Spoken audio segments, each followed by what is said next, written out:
Hey race fans, this is Chet Christner with your Comp Cam's top 5 moments on FloRacing from this past week. That's right, rookie driver there on the pole, Bryson Bragg on his side.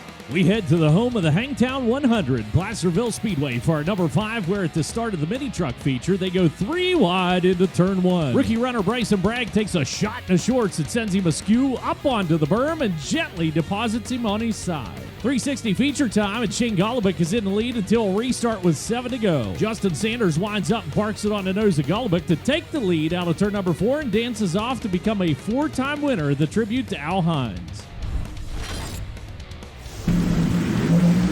Advantage goes to Stan Shelton.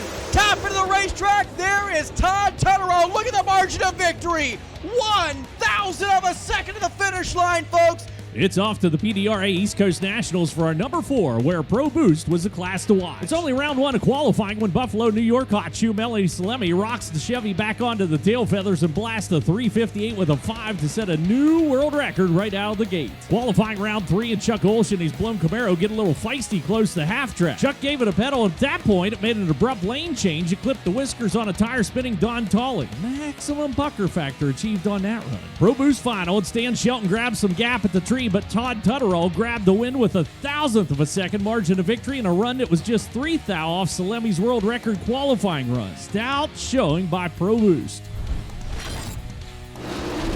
Dietrich and Kofoid into lap traffic, and they got a race for the lead. Kofoid up beside Dietrich, and Kofoid grabs the race lead. Our number 3 happens at the Weldon Sterner Memorial to fabulous Lincoln Speedway. Already a 2-time winner this season, looking to add another, Danny Dietrich clears Alan Crimes and is out to the early race lead, but with heavy lap traffic looming large, invader Buddy Kofoid steals the lead 11 laps in. Still working lap traffic when Freddie Raymer darts low and picks Dietrich's pocket for second, but up front it's the California racer Buddy Kofoid picking up his first Lincoln Speedway and first Central PA Sprint Car win. And Dennis Trevette still wrestling with law enforcement down there wildly. It's a 4-cylinder, drama-filled number 2 at Hickory Motor Speedway when Brian Mundy lays a pursuit intervention technique, or pit maneuver for short, on race leader Robbie Trevette, sending him around and hard into the turn 4 wall. Okay, pay attention now because this part's important. Robbie's brother and witness to the incident, Dennis, who was running 5th at the time, arrives at the scene of the crime and points feverishly at Mundy, making no bones about the fact that he knows exactly what happened. Robbie was unable to continue, but Dennis and Mundy are still in the race. Restart later in the race when Dennis Trevette rolls out of the pits and lies in wait for Mundy and then ambushes him into turn number 3. Dennis exits the car and calmly walks over to Mundy's ride because you don't want to be winded when you get there. Leans in, helps Mundy get unbuckled, and was that a headset from the clouds? Anyhow, leans in, gets Mundy unbuckled, and then starts trying to yank him out through the side of the car. Lift with your legs! Lift with your legs! Security arrives on the scene. Oh, don't push the sheriff. And now everybody's there. Drivers are separated. Mundy's escorted pit side. Dennis is still wound up. He's shoving his own crew members around now and still arguing with the sheriff.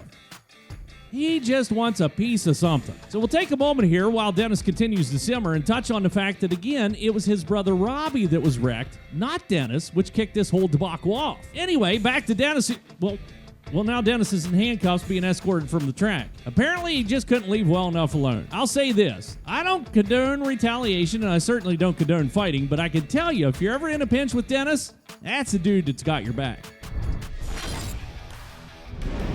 Tommy Beaver, ooh, little wiggle, troubles for the 31. We got trouble on the back chute.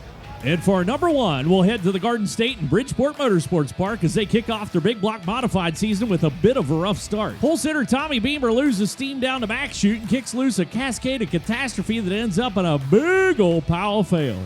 Things fire off successfully, and Billy the Kid Pouch is on the point with Billy Pouch Jr. closing in lap traffic. Jr. would take some shots at the lead, but Sr. would hold off the kid's kid and score his 744th career feature event win to start his 48th season of racing. Unreal. 744 feature event wins. Hey, speaking of Bridgeport, the Posse will be invading Bridgeport Motorsports Park next Tuesday, April 19th, so put that on your calendar. 410s in the Kingdom of Speed? Yes, please.